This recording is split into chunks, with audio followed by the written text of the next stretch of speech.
Hello everyone, and welcome to the 256th episode of Analyzing Evil, featuring the characters and themes of Stranger Things. To say this series has been a phenomenon would be an understatement. There are a few series out there that receive the widespread acclaim, prestige, and cultural impact in the ways that Stranger Things has. And now that it's over, I wanted to make sure I got around to covering it sooner rather than later, as I've seen many of you urging me to do. Now, like many endings to series like these, reception of the final season has been pretty controversial, and while I have my own gripes with how this last season turned out, all in all, I'm fine with how things ended. Not enthused, not overly disappointed, just fine. And honestly, considering how hard it often is for many shows to stick the landing in their final season, that's good enough in my book. But regardless of how you or I feel about the show now that it's ended, there's no doubt that Stranger Things features some incredible villains and monstrosities that are more than worth talking about in this series. And so that's exactly what we're going to do in this video. To do so, we're going to use everything we're given in the show, as well as the information that I found reading through a plot summary of the play The First Shadow that's currently on Broadway. A play that's been confirmed to be canon, and one that really should have been released on Netflix before the 5th season, as it adds a lot of important information to Henry Creel's backstory that helps to answer some of the questions this story's conclusion left unanswered. So there's going to be a lot of spoilers for the play in this video. That being said, that's the only piece of media outside the show I chose to examine when making this video, as from what I could tell, all other pieces of Stranger Things media aren't exactly canon, as they often contradict things that happen in the show, and the Duffer Brothers have never stated that anything that appears in other stories factors into the story they were trying to tell in the show, just so you're aware. Now with all that out of the way, without further ado, let's begin. Like with many evils that threaten to end vast swaths of life or even all life on this planet as we know it, it often starts and ends with government. Don't get me wrong, governments aren't inherently evil. In fact, they're one of the pillars that props up our respective societies. But man oh man are people who run governments and the respective institutions they oversee capable of extraordinary acts of evil. And in fact, all of the worst crimes throughout our history can be traced back to governmental policy. It's no surprise then that a world-ending threat like Vecna and the Mindflayer were only made possible because of the United States government. In the play Stranger Things The First Shadow, we learn that Dr. Brenner's father, a man known only as Captain Brenner, took part in a secret government experiment known as either Project Rainbow or the Philadelphia Experiment that was undertaken by the U.S. Navy on October 28, 1943 aboard the USS Eldridge. This experiment was designed to test a device that scientists hoped would be capable of turning the ship invisible and undetectable to the Germans, thus giving them a significant advantage in World War II and future conflicts. However, while this unknown device did manage to make the Eldridge disappear, it didn't make it invisible.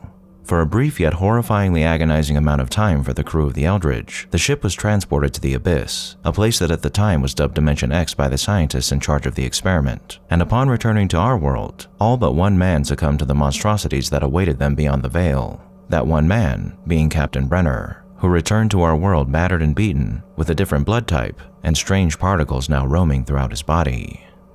Depending on which version you watch, or in this case, read through, Captain Brenner dies shortly after telling his son Martin about everything he experienced, or does the same, and goes into a coma.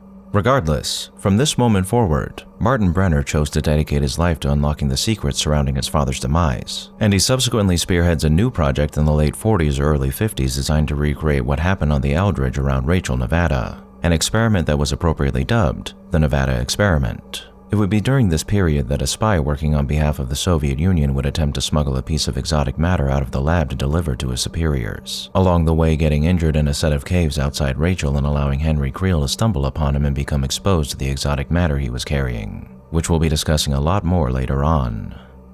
Now, our insight into Henry's first contact with exotic matter that we witnessed in one of his memories already clued us into the notion that it was the government who first unleashed this terror upon the world, as aside from the small possibility that it was a group of rogue scientists conducting research into the abyss that this man was fleeing from, the only true plausible explanation here was that this man stole that briefcase from a lab run by the government. However, without the information we receive in this play, that would have still been speculation, more than likely speculation, but speculation nonetheless. With the knowledge of Project Rainbow and the Nevada Experiment, though, we're able to definitively state that the government is responsible for unleashing all the horror upon the world that we see unfolding over the course of this story. That being said, what happened aboard the Eldridge was an accident, so we can't really claim that its voyage into the abyss was intentional. But we can certainly claim that the research into it conducted by the various scientists working under Brenner after the fact was, and that poses a very interesting question as far as morality is concerned. On the surface, what everything that unfolds after the Philadelphia experiment seems to be is the reckless ambitions of a government seeking to use powers it doesn't understand in order to bolster its own power. And in many ways, it is. We see several times throughout Stranger Things that Brenner and his successors were attempting to train the psychic children under their care to be used as weapons to kill their enemies, clearly displaying for us that the government had no altruistic motives in mind as far as this project was concerned.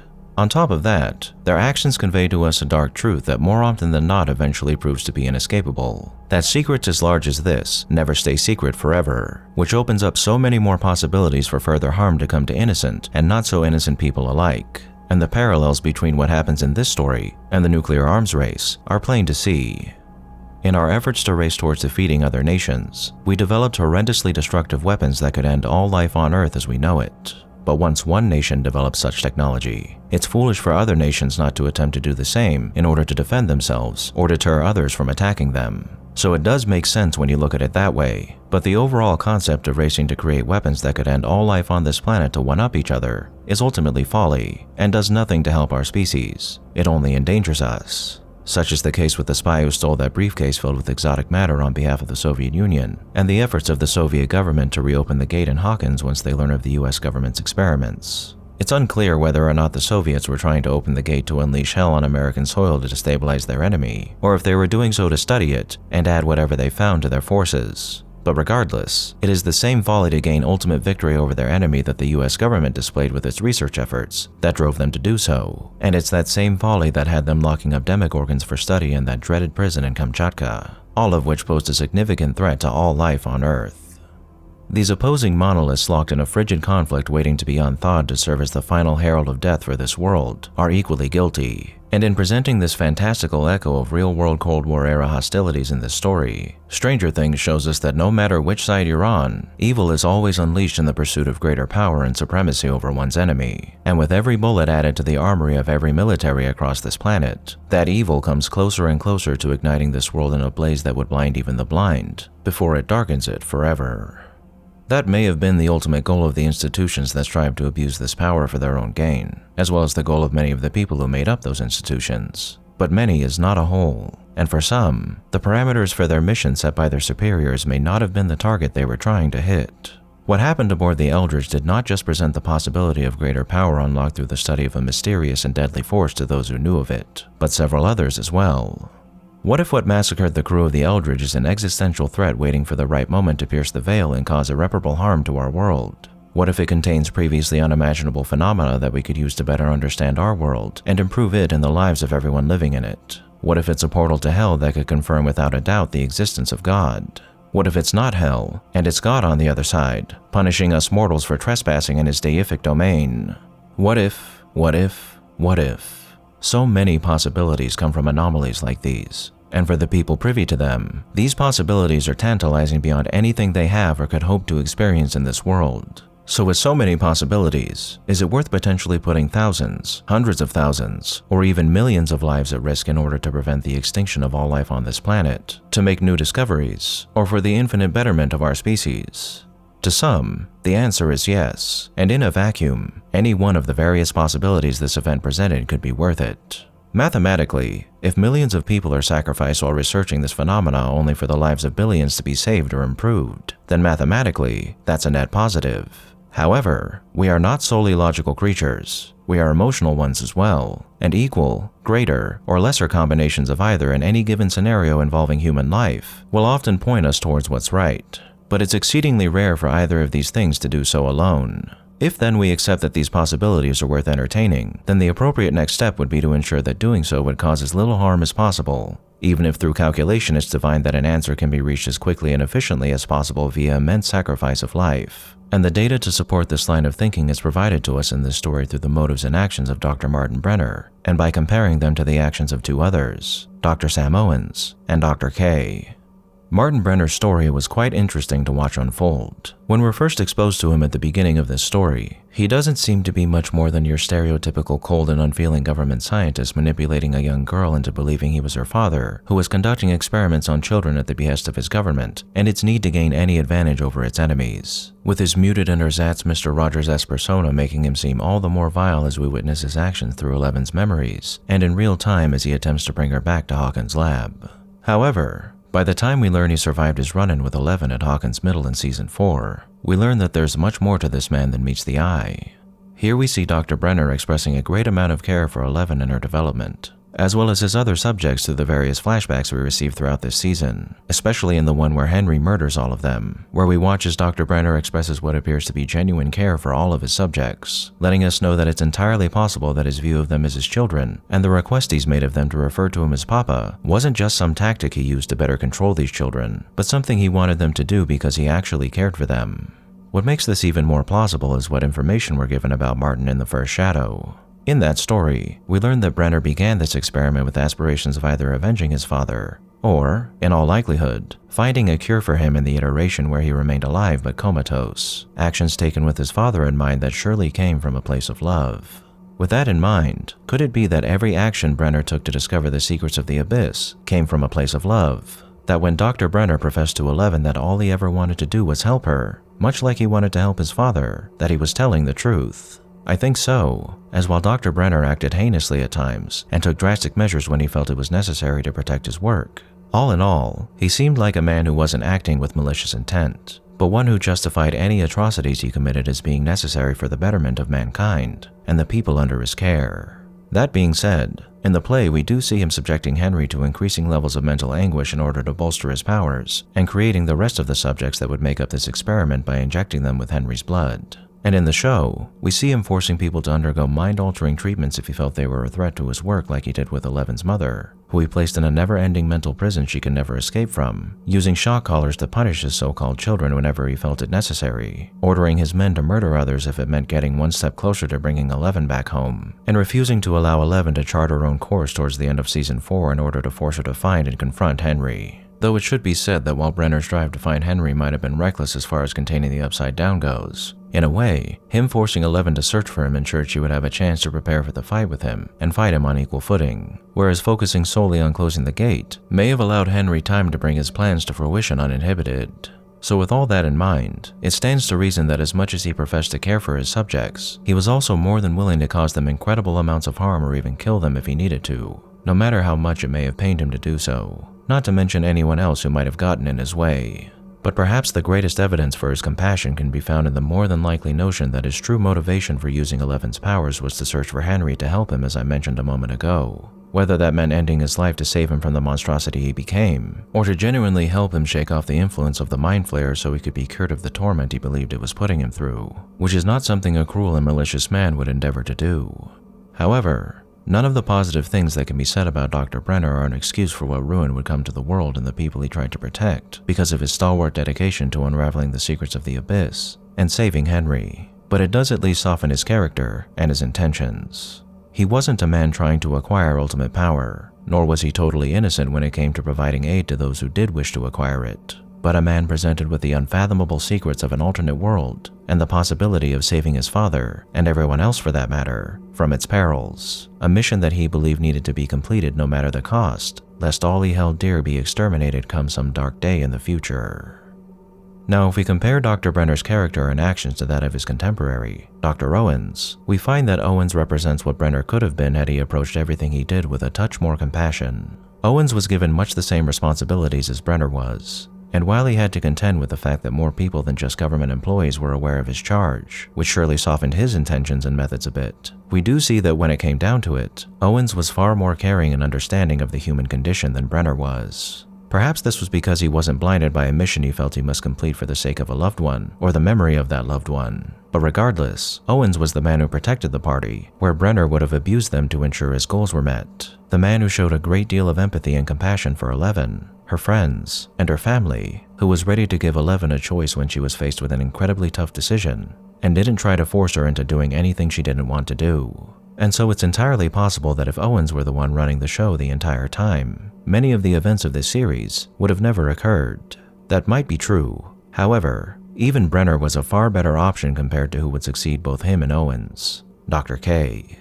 If Brenner was a man who had logic ruling his actions 70% of the time and emotions 30%, and Owens was the opposite, then Dr. K represents a living manifestation of a government that operated solely with the logic that these eldritch powers must be pointed towards military use no matter what. embodying a government that cared not for anyone it affected so long as its aims were met, which is horrifying to say the least. But we've spent plenty of time discussing the government and its employees' actions and their hand in moving the events of this story. So now I think it's time we begin talking about the monster they unleashed and the monster that the monster created, the Mindflayer and Vecna.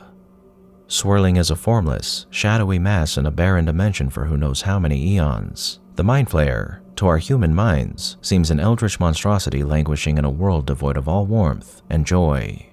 To us, it's a monster. But like so many monsters in fiction, the Mindflayer is more complex than a single label might lead you to believe.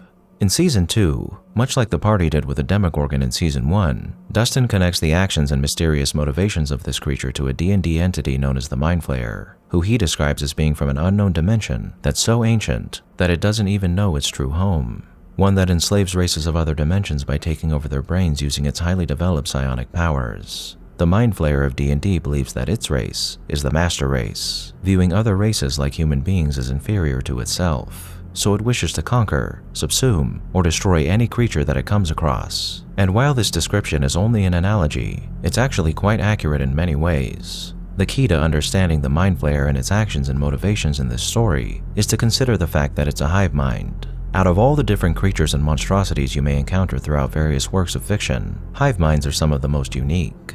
They typically don't operate with the intent to cause pain and suffering, or to enrich or empower themselves, but to reach their ultimate goal of assimilating all before them into themselves, or destroying anything that might be a threat to what it's created. A universe in perfect harmony, bereft of chaos. The Mindflayer finds itself in the latter camp, as it clearly wasn't too keen on assimilating us into itself, outside of using us to create a body for itself, but rather it was hell-bent on destroying us by whatever means necessary, all because it believed that in its home, it had achieved perfection, and that perfection must be protected no matter what. It swirls as a formless cloud in the abyss, reaching out through its demogorgons and moving them through its world in any way it wishes because it doesn't need to do anything else.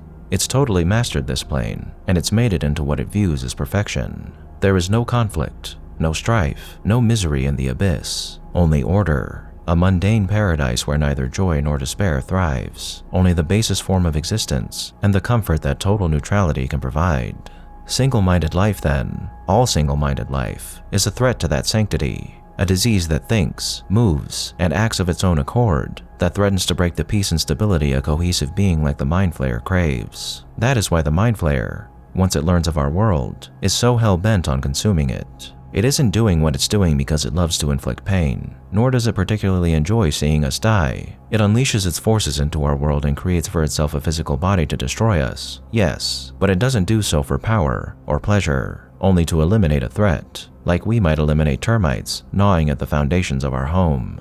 That's why its ultimate plan to destroy our world only makes too much sense, as rather than corrupting all life on Earth and bringing it into the Mindflayer fold, it instead chooses to bring its own planet to Earth so it might completely destroy it and replace it with its own world. But being a formless mass incapable of exerting its will on its own lest it inhabits a vessel, it sought to first use the creatures of its own world to accomplish its goal. And when that proved impossible, it turned to the being that had allowed it to continue peering into our world ever since it made contact with him decades ago. Its partner in crime, Henry Creel. Henry is a phenomenal villain, the dark, interdimensional sorcerer Vecna, whose allure can be attributed in large part to the stellar performance provided by Jamie Campbell-Bower. Jamie's angular features and masterful control of speech patterns and movement made Henry into the perfect unsettling psychopath that many have tried to embody, but few have perfected. When we're first introduced to him, he seems like a creep, a soft-spoken one whose smile never quite reaches his eyes and stares with a cold intensity that never allows for even a flicker of real emotion to be displayed. Even so, at the time we meet him as an orderly, we have no reason to believe he's anything more than what he appears to be, an employee of Dr. Brenner, an unsettling one, but just another man nonetheless. It's after we're shown who he truly is, a beast inhabiting a man's skin, that we learn how horrifying of a character Henry Creel truly is. Children are murdered with a flick of a finger, and not so much as a twitch of a muscle on his face. Darkness and rage unending instantly coats his entire persona with just the slightest shift of his brow, instantly transforming him from slightly unsettling but otherwise harmless young man into a vengeful and spiteful creature who holds not even a shred of mercy within his soul. His transformation into the grotesque Vecna, while not necessarily making one's skin crawl in the way his human persona did, only reflects all too well who Henry truly was on the inside all along. And it's a fitting shift in appearance for a man whose humanity is so far gone that he seeks to destroy us all. But Henry wasn't always this monster in a man's body. Like everyone else, he was once a child. And that child, from what we're shown in both the first shadow and the show, seems to have been as innocent as any other. That is, until he came into contact with the exotic matter of the abyss. One fateful day when Henry was exploring a set of caves in the Nevada desert, he happened upon that Soviet spy we discussed earlier. In a dazed panic, this spy believed Henry was sent by the government to apprehend him, perhaps fearing that this boy could be some sort of monster, considering the kind of cargo he was carrying. Henry, however, was no monster. He was simply a good-natured Boy Scout who had happened upon a person in need and who wanted to help this man. Unfortunately, Henry's desire to provide aid resulted in him earning a bullet through his hand, and in a frenzy of what could have been a fervent desire to take this gun from this man to save both himself and him, Henry ended up panicking and chose to defend himself by staving this man's head in with a rock. Regardless of whether or not Henry was attempting to continue helping this man when he rushed towards him, or if he had intended to stop him by any means necessary to protect himself, none of what happened here was Henry's fault, and it was clearly a traumatic experience for him like it would have been for any child in his position. However, as it's often said, curiosity killed the cat, and the human mind is hard to pry away from anything that strikes its curiosity. So rather than reeling in terror over what he had just experienced and done, instead, the mind of Henry Creel asked why. Why was this man in this cave? Why was he so hostile? And why was whatever he was carrying worth killing for? So Henry opened that mysterious silver case, unaware that what lay inside would forever change him in ways he couldn't have possibly imagined. As we saw, when Henry made contact with the exotic matter in the case, it entered his bloodstream and changed him in much the same way it changed Captain Brenner, granting him a new blood type and Mindflayer particles to carry with him for the rest of his life. However, it would not be until much later that Henry would feel the full effects of the deadly contagion that had entered his body. Sometime after this incident, Henry's father Victor chose to move his family to Hawkins, Indiana after they received a sizable inheritance from Mrs. Creel's great-uncle. And while we don't get to see too much of what Henry's life was like during this period in the show, in the first shadow, we learn quite a lot about what Henry experienced in Hawkins before his residency in the lab. And considering, like many of you, I haven't had the chance to watch this play, and am only reading a summary of it to get this information, I think it's best that I just read for you this description of this portion of the plot that I found over on viewersperspective.com. When the Creel family arrived in Hawkins, Henry was 14 years old and ready to begin his high school career in his new home. Hawkins looks familiar, but nearly everyone is a teenager. Bob Newby hosts a local radio show. Joyce dreams of a theater scholarship, and Hopper is a restless gearhead with a bad relationship with his dad. Henry walks into Hawkins High. It's picture day, and in one sweep, we meet young versions of Ted and Karen, future parents of Mike, plus the parents of Lucas, Dustin, and Eddie. Henry is shy, tightly wound, and already rumored to have hurt a boy at his last school in Nevada. When a bully presses him, the lights flicker and a camera flash explodes. Patty Newby, daughter of stern principal Robert Newby, steps in to defend him. Patty is the girl from nowhere with a mysterious past, a stack of comic books, and a father who resents her. She and Henry bond over their comics and over feeling like outsiders. Joyce secretly ditches Oklahoma and chooses Dark of the Moon for the school play, a story about a witch boy who gives up his powers for love and pays the price. She casts Patty as the lead and Henry as her witch boy counterpart, turning them into onstage lovers before they've even had a real first date. A string of pet murders hits Hawkins. Every dead animal belongs to someone in Joyce's play. Bob, Joyce, and Hopper start investigating on their own, photographing Claudia Henderson's mutilated cat and tracking patterns with Bob's radio equipment. We already know who's responsible. Henry, still linked to the Mindflayer, slips into the void and unconsciously kills Claudia's cat in a trance. His voice warps into Vecna's tones as he lifts the animal and crushes it. When he wakes, he thinks it was only a nightmare. The most crucial early scene for this play happens in the school bathroom. Henry suffers a vision where Patty appears as a puppet of the shadow, taunting him about future killings and urging him to peel her open so they can see what she's like inside.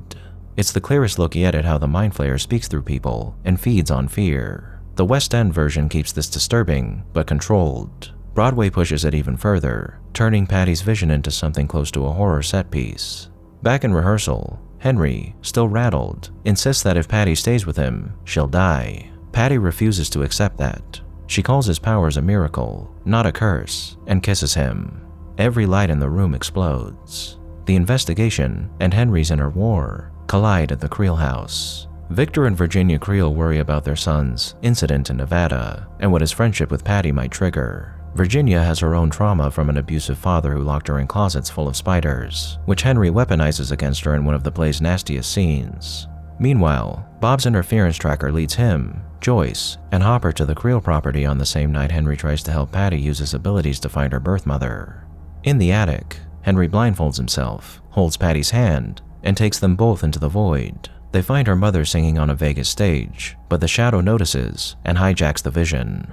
Patty's mother starts speaking directly to Henry, and the Mindflayer pushes through. Henry fights it and begs Patty's father, Principal Newby, to get her out. Instead, in the struggle, Newby switches places with his daughter. Henry levitates, vines erupt, and Newby is crushed and thrown, his eyes later destroyed in a way Stranger Things fans will recognize. Bob, Joyce, and Hopper arrive too late to understand the supernatural context. They see the aftermath, a traumatized family, an injured principal, and a boy who looks like the likely killer. The montage that follows is crucial to Stranger Things lore. Principal Newby is blinded and later sketches the Mindflayer in his own blood. Government reports flag Henry as a potential subject contaminated by exotic material. Contractors quietly recommission an old power plant that will become Hawkins' lab. Hazmat teams move into town, and Dr. Brenner arrives at Henry's bedside offering help. Act 2 shifts to Hawkins' lab, where Brenner interrogates Henry about the missing 12 hours in Nevada. He needles him until Henry explodes a lab rat with his mind, confirming what Brenner suspected. Henry is a weapon. Through brain monitoring equipment, Brenner forces Henry to relive opening the stolen Project Rainbow box as a child.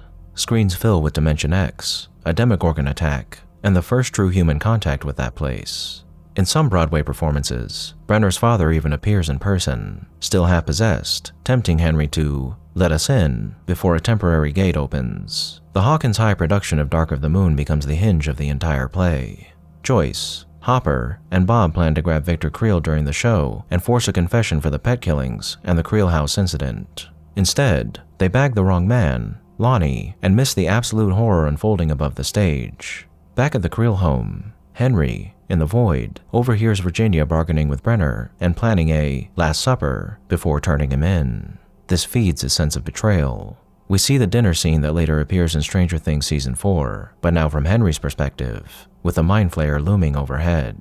The white smoke of the shadow enters him as his mother and sister scream. At the same time, Patty is backstage, ready for the final scene, rigged with angel wings to descend from the catwalk. On the catwalk itself, Henry begs her to run. He gives her the address of the Stardust Casino in Las Vegas, where her mother works, and tells her to leave town without him. Brenner climbs up, frames Henry as a killer, and insists he belongs to the government. Patty defends Henry, saying she's seen him fight the shadow. Then Brenner drops the final truth. Henry has just murdered his family. Patty recoils. Henry admits it, torn between love and the rush of power. The shadow presses in. The Mindflayer forms in red clouds above the stage as clocks chime and lights blow. Henry and Patty pull at opposite sides of the tether. In the struggle, he pushes her away. The catwalk gives way. Patty falls in slow motion to the stage. The spotlight lands on her broken body, and Bob rushes to her side. In the newspapers that follow, Patty is reported missing. In reality, she survives with lasting injuries and disappears from Hawkins. The play's epilogue jumps ahead. At Christmas in 1960, Joyce works 2 jobs and flirts lightly with Hopper before he ships out to the army. Bob hosts a radio show and dedicates a song for someone special wherever she is. The song carries us to Las Vegas, where Patty, now using a cane, sneaks backstage after a show. A chorus girl finally recognizes her as her daughter. They embrace, and the lights flicker. Patty looks up and whispers, "Henry," suggesting that their connection through the void isn't entirely gone. The final sequence is the most critical part for any Stranger Things fan. A blueprint of Hawkins' lab appears, with Henry at the top, and 10 lines running down to other children, the first wave of test subjects. Brenner explains that those 10 have all survived blood transfusions with Henry's unique blood. His powers now live in them. The Department of Defense wants Henry eliminated. Brenner refuses. Instead, he offers Henry a role: help raise the children as their brother and handler. A little girl sits on the floor with a toy. Henry kneels, introduces himself, and says he's there to help. It's 11. As he takes her hand, the play flashes a single, unforgettable image, the giant silhouette of Vecna holding a small child's hand. So what all of this provides for us is something that was only alluded to briefly in the show, that Henry may not have been in control of his actions, and that he was a puppet of the Mindflayer all along. However, while this information does seem to indicate that in several ways, we can still see that Henry struggled against the Mindflayer for quite some time, and he never fully succumbed to its influence like other characters in this show did, and that's a very important distinction to make here. For a time, Henry, despite all the strange phenomena that seemed to follow him, was a young man like any other, one who desired to be just as human as anyone else, for the most part at least. While the play puts great emphasis on Henry's attempts to lead a normal teenage life, in the show, his monologue about the formulation of his dreaded philosophy seems to contradict this. Like you, I didn't fit in with the other children. Something was wrong with me. All the teachers and the doctors and the other children said I was broken. My parents thought a change of scenery, a fresh start in Hawkins, might just cure me. It was absurd, as if the world would be any different here. But then, to my surprise, our new home provided a discovery and a newfound sense of purpose. I found a nest of black widows living in a vent. Most people fear spiders. They detest them, and yet I found them endlessly fascinating. More than that, I found a great comfort in them, a kinship. Like me, they're solitary creatures, and deeply misunderstood. They are gods of our world, the most important of all predators. They immobilize and feed on the weak, bringing balance and order to an unstable ecosystem. But the human world was disrupting this harmony. You see, humans are a unique type of pest, multiplying and poisoning our world, all while enforcing a structure of their own, a deeply unnatural structure. Where others saw order, I saw a straitjacket, a cruel and oppressive world dictated by made-up rules. Seconds, minutes, hours, days, months, years, each life a faded lesser copy of the one before. Wake up, work, eat, sleep, reproduce, and die. Everyone is just waiting for it all to be over, all while performing in a silly, terrible play, day after day. I could not do that. I could not close off my mind and join in the madness. I could not pretend, and I realized I didn't have to. I could make my own rules. I could restore balance to a broken world, a predator, but for good. As I practiced, I realized I could do more than I possibly imagined. I could reach into others, into their minds, their memories. I became an explorer. I saw my parents as they truly were. To the world, they presented themselves as good, normal people. But like everything else in this world, it was all a lie, a terrible lie. They had done things, 11, such awful things. I showed them who they really were. I held up a mirror. My naive father believed it was a demon cursing them for their sins, but my mother somehow knew it was I holding up that mirror, and she despised me for it. She called a doctor, an expert. She wanted him to lock me away, to fix me, even though it wasn't I who was broken. It was them. And so she left me with no choice but to act, to break free. With each life I took, I grew stronger, more powerful. They were becoming a part of me, but I was still a child, and I did not yet know my limits, and it nearly killed me. He was arrested, blamed for the death of my sister and mother, just as I had planned. But I was far from free. I woke up from my coma only to find myself placed in the care of a doctor, the very doctor I had hoped to escape. But the truth is he did not just want to study me. He wanted more. He wanted control. When Papa finally realized he could not control me, he tried to recreate me. He began a program, and soon others were born. You were born. And I am so glad you were, 11. So very glad. They're not gone, 11. They're still with me. In here. You tricked me, says 11. Tricked you? No. I saved you. You are a prisoner here, just like me. To your papa, you are nothing more than an animal, a monster, a lab rat to be tamed. But the truth, 11, the truth is just the opposite. You are better than they are. Superior. That is why you frighten them. If you come with me, for the first time in your life, you will be free. Imagine what we could do together. We could reshape the world. remake it however we see fit. Join me. Now I have to say before we continue, when I first heard this monologue, I was almost certain that it was inspired by Alice Cooper's song Black Widow and the prelude to it in the previous song on the album it's featured in titled Devil's Food. But color me shocked when I plugged in every combination of Stranger Things, Vecna, Alice Cooper, and Black Widow into Google and found nobody talking about it, save for one user over on TV Tropes who made the connection. So shout out to them. But really, I was sure that as this series continued, this would end up being Vecna's theme song, as it's too perfect of a match not to be. But that never happened. I was lucky enough to have my mom replay this album quite a lot when I was younger, so I was able to connect the two. And anyone watching this video who knows this song might have done the same, or is kicking themselves right now for not making the connection. But if you haven't heard either, do me a favor and go and listen to it by watching the edit I made with the song using the link in the description, and let me know what you think down below, as I think it's either a pretty awesome Easter egg and a very fitting inspiration and song for Vecna, or one hell of a coincidence if the Duffer Brothers didn't draw inspiration from it. Anyway, so the monologue we receive from Henry in Season 4 and the backstory for him we receive in the play seem pretty contradictory. It doesn't seem like a boy who developed this worldview at such an early age would endeavor to form a relationship with a girl his age, or do anything else a kid his age would do for that matter. However, these two different accounts of Henry's time as a boy in Hawkins don't necessarily contradict each other. It's entirely possible that Henry was as disillusioned and disgusted with humanity as he claimed to be in his monologue, but still struggled immensely with his own humanity for a time. At this point in his life, he was still more Henry Creel than he was Vecna, and so the human part of him was bucking against the thoughts the Mindflayer had placed into his head. But everyone has their breaking point, and for Henry, that point came after he had attended sessions with Dr. Brenner and became traumatized by them, and then again after he overheard his mother planning to send him back to the lab to endure more torment at Brenner's hands. It was here that Henry fully gave in to Mindflayer logic, believing fully now that humans were as detestable as it claimed they were after he witnessed his own mother conspiring to get rid of him and sentence him to the life of a lab rat.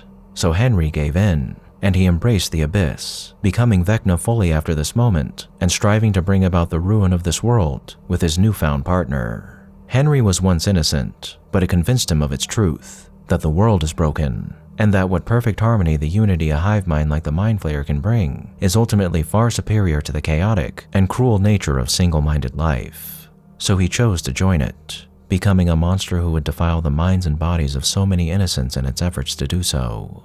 But what about the one moment that could call into question Henry's willingness to serve the Mindflayer and its goals? That moment being his confrontation of the memory of his transformation and the emotional anguish it clearly caused him when he did so. Well, Henry himself seems to eliminate any doubt about his control over himself when he admits that he chose to join the Mindflayer. But despite this admission, it's plain to see that he was in immense pain here, gritting his teeth and crying as he endures this scenario. And that leaves us a lot of room for interpretation. It could very well be that Henry admitting he chose to join the Mindflayer here is the truth. But it's also possible that this admission is provided by Henry whilst under the control of the Mindflayer. And the reason Henry's crying here is because he truly isn't in control of his actions, and the Mindflayer has such a powerful hold over him that only these tears are able to come forth to indicate that somewhere inside of him lies that once uncorrupted little boy begging to be freed.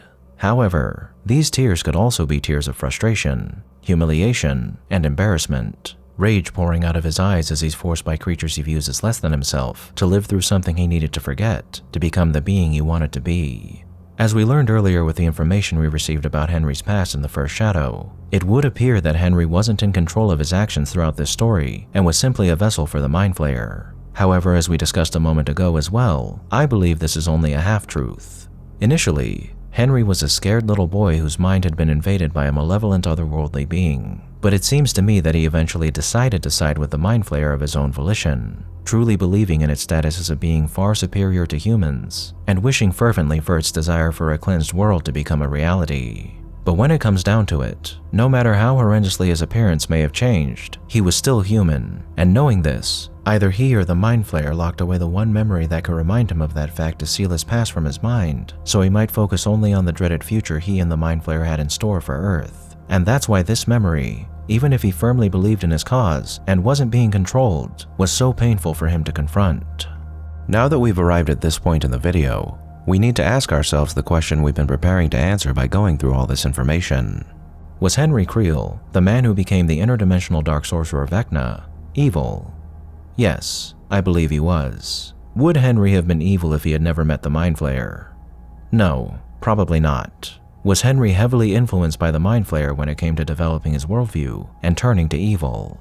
Yes, he was. But two things can be true at once. It's true that Henry wouldn't have become a villain if he never met the Mindflayer and been influenced by it. But at the same time, he willingly agreed to join it and to work in tandem with it.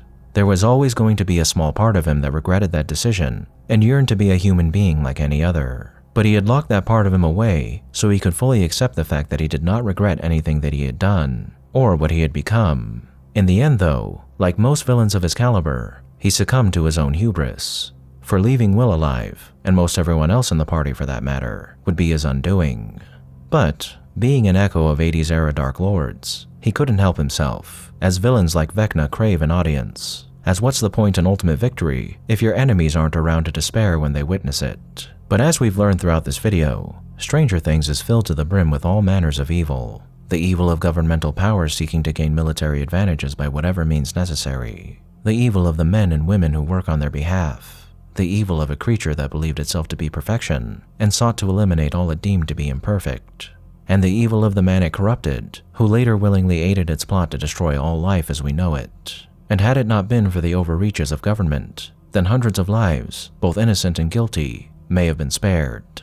But what's done is done, and once evil has been unleashed, it's hard to contain. But it can be contained, as no matter how hard it might try, no matter how much it destroys, no matter how many lives it might take, good is always bound to triumph in the end, and evil to perish.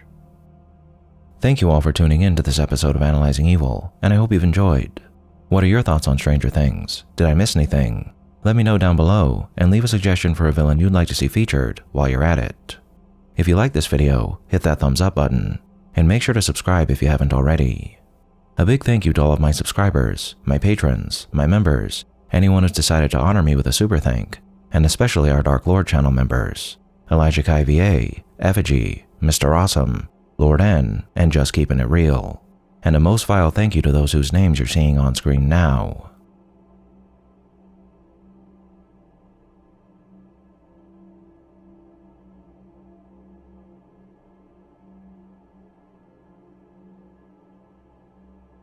Join the channel's Discord server and subreddit to interact with myself and the community, and follow me on the social media platforms listed below to keep up with the channel. As always, thanks for watching, and I'll be seeing you soon.